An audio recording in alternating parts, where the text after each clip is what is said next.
ये कहानी खाटू श्याम की है, लेकिन ये सिर्फ एक मंदिर की कहानी नहीं है। ये उस बलिदान की कहानी है जो युद्ध शुरू होने से पहले हुआ। ये उस परीक्षा की कहानी है जो स्वयं भगवान श्री कृष्ण ने ली। ये उस रहस्य की कहानी है जो इतिहास पूरी तरीके से लिख तो नहीं पाया, लेकिन आस्था ने उसे कभी नहीं भुलाया। ये महाभारत का वो अध्याय है जो ग्रंथों में नहीं, लेकिन लोगों की स्मृतियों में जीवित रहा। ये उस योद्धा की कहानी है जिसके पास अपार शक्ति थी, लेकिन जिसे महाभारत का युद्ध लड़ने से रोक लिया गया।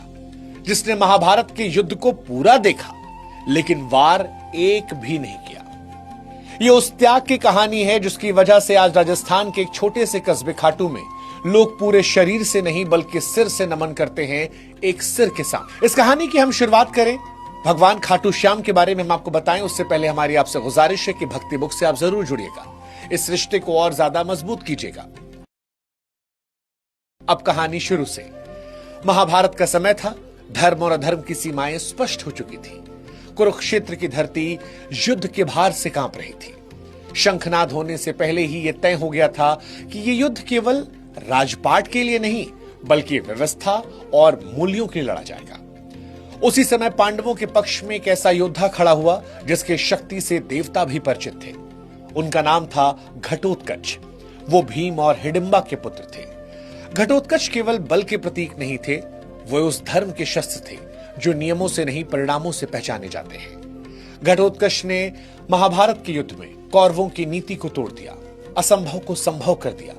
हालांकि अंत में महारथी कर्ण के अस्त्र से वीरगति को पाकर वो स्वयं युद्ध का संतुलन बदलने का कारण बन गए।